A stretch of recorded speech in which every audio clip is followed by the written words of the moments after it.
जहां से हम लगातार अपनी ये लाइव पेशकश दिखा रहे हैं कि किस तरीके से यहाँ पर मंच पर ये हलचल है। और मिथुन चक्रवर्ती जिन्हें अब से कुछ ही देर पहले यहाँ पर ज्वाइन कराया गया है भारतीय जनता पार्टी। जो दिलचस्प था वो ये कि जो तृणमूल कांग्रेस छोड़कर आए हुए नेता है उन्होंने सबसे ज्यादा जोश से आकर बीजेपी का जो झंडा है वो लहराया है। यहाँ पर शुभेंदु अधिकारी के लिए बहुत सारी तालियों की गड़गड़ाहट हुई। उसके साथ ही यहाँ पर दिनेश त्रिवेदी मौजूद रहे। लेकिन उन सब के बीच जिस तरह से मिथुन चक्रवर्ती को एक स्टार का, यानी कि जो सिनेमा के पर्दे पर जो स्टार रहे थे, वो यहाँ पर भी एक राजनीतिक जमीन पर जब उतरे हैं तो एक स्टार का ही एहसास उनके साथ यहाँ जुड़ा रहा है। जो मिथुन चक्रवर्ती का ब्रेक डांस हुआ है राजनीति में, वो किसे ब्रेक करेगा और किसे नया ब्रेक देगा ये देखना होगा।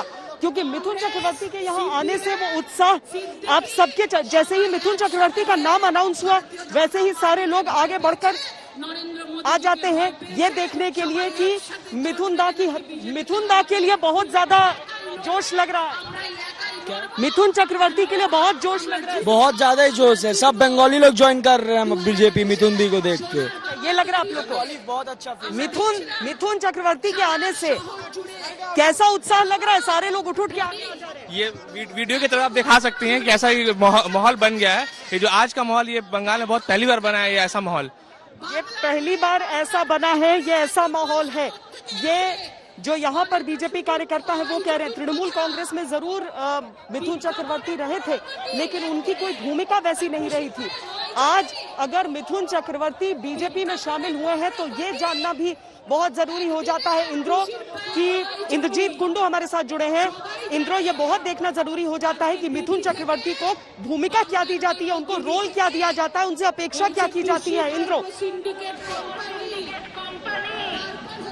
जी हाँ, बिल्कुल। बहुत ही महत्वपूर्ण ये है कि किस तरह का रोल बीजेपी मिथुन चक्रवर्ती को देते हैं, क्योंकि जो हमें सूत्रों के हवाले से ये पता चल रहा है कि मिथुन चक्रवर्ती इस चुनाव को लड़ने में ज्यादा इंटरेस्टेड नहीं है, बल्कि वो चाहते हैं कि वो पार्टी के लिए प्रचार करें। और यही हमें बीजेपी सूत्रों के हवाले से पता चल रहा था। बीजेपी को एक बड़ा चेहरा चाहिए था पश्चिम बंगाल में, वो चेहरा इस वक्त उन्हें मिल गया है। कुछ ही क्षण पहले मिथुन चक्रवर्ती ने बीजेपी का दामन थाम लिया है। ऑफिशियली उनकी बीजेपी में एंट्री हो गई है और हम सुन पाएंगे उनको। वो शायद भाषण भी देंगे, क्योंकि कुछ देर पहले जब वो ब्रिगेड परेड ग्राउंड पहुंचे मैंने उनसे बात की और उन्होंने कहा कि जो मुझे कहना है मैं डायस पर, मैं स्टेज पर कहूंगा। और कल से ये कहा जा रहा है कि वो प्रधानमंत्री नरेंद्र मोदी से मिलना चाहते हैं। तो कुछ देर में जब प्रधानमंत्री नरेंद्र मोदी खुद यहाँ पे आएंगे तो उनसे बातचीत होगी। तो मिथुन चक्रवर्ती को एक स्टार कैंपेनर के हिसाब से इस्तेमाल किया जाएगा बीजेपी के द्वारा। लेकिन उनके कोई किस तरह के रोल रहेंगे, निटिग्रिटीज क्या रहेंगे, फाइन प्रिंट क्या होगी, ये तो कुछ दिनों में पता चलेगा जब इसके बारे में और भी खुलकर चर्चा बीजेपी करेगी।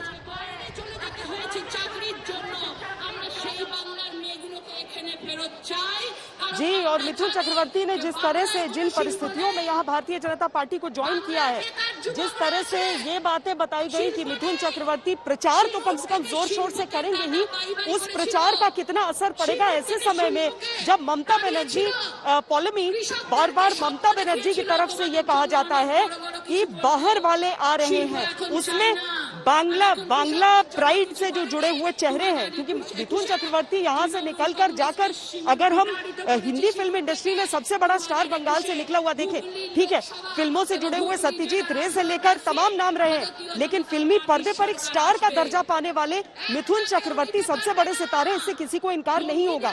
तो ऐसे बांग्ला चेहरों का शामिल होना भारतीय जनता पार्टी में कितना परेशान कर सकता है टीएमसी को और कितना खुश कर सकता है बीजेपी को।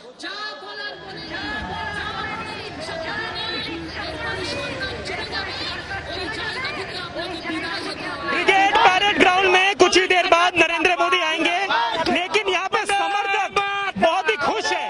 वो कैसे कैसे सेलिब्रेट कर रहे हैं आपको दिखाएंगे। केक काटा जा रहा है और केक पे लिखा हुआ है जय श्री राम। दादा आज तो किसी का बर्थडे है नहीं, जनसभा है। आज हम लोग का बंगाल का बर्थडे है। आज बंगाल का नया जन्म हो रहा है। मोदी जी का हाथ धर के यही बंगाल में आज नया सोनार बांग्ला होगा और इसीलिए हम लोग बर्थडे मनाना है। लेकिन जनरली देखा है कि जब सभा होता है, पॉलिटिकल सभा ढाबा होता है तो मीठा खिलाते हैं, आप लोग पहली बार शायद ऐसा कोई केक काट रहे हो जिसमें जय श्री राम लिखा हुआ, ये आइडिया कहाँ से आया? ये आइडिया मेरा मगज से आया, इसीलिए कह के कुछ अलग जिनिस होना चाहिए, कह के जो मोदी सरकार जो आ रहा है आज जो मोदी सरकार जो आ रहा है जो इसी बांग्ला का नया जन्म हो रहा है, और नया जन्म मीन्स केक, इसीलिए केक। नया जन्म मीन्स केक, बर्थडे पे केक। और बीजेपी के समर्थकों का ये दावा है कि पश्चिम बंगाल में 2021 में बीजेपी की सरकार आएगी और उसी को सेलिब्रेट करते हुए आज यहाँ पे बीजेपी के समर्थक ब्रिगेड बैरक ग्राउंड के बाहर केक काट रहे हैं। कैमरा पर्सन अभिषेक कर्मकार के साथ सूर्याग्नि रॉय, आज तक कोलकाता। पे जितने भी बीजेपी के समर्थक हैं उनका अंदाज एक बार देख लीजिए। हमारे साथ कोलकाता के बीजेपी के समर्थक है और देखिए बाइक में क्या टशन है, और उसके साथ साथ ये जो कुर्ता है जिसमें पूरे कुर्ता में मोदी जी का चेहरा दिख रहा है। दादा ये बताइए, इस कुर्ते के बारे में बताइए, कैसे बनाया आपने? ये कुर्ता गुजरात से मंगाया गया, कल रात को आके पहुंचा। मेरा बहुत ही अच्छा दोस्त है, वो भी 29 साल भाजपा करते हुए, हम भी 29 साल भाजपा करते हैं, इसलिए वो भेजे हैं। तो कल रात को आके पहुंचे हैं और मोदी जी का कुर्ता पहन के हम आज मोदी जी का ब्रिगेड में जा रहे हैं। कमल फूल खिलाना है 2021 में। क्या होगा इस बार चुनाव? 2021 में मोदी जी आ रहा है, वॉकओवर हो गया, मोदी जी जीत गया। दीदी कह रही है खेला होवे, खेला मेला कुछ नहीं होगा, वो तो नाटक है, खेला नहीं, वॉकओवर हो गया, वो एक तरफा गेम हो गया। मोदी जी आ रहे हैं, मोदी जी का इंस्ट्रक्शन आज वही होगा कि बंगाल में फूल खिलाओ, जितना जल्दी कमल फूल खिलेंगे उतना जल्दी हम लोग तरक्की कर पाएंगे।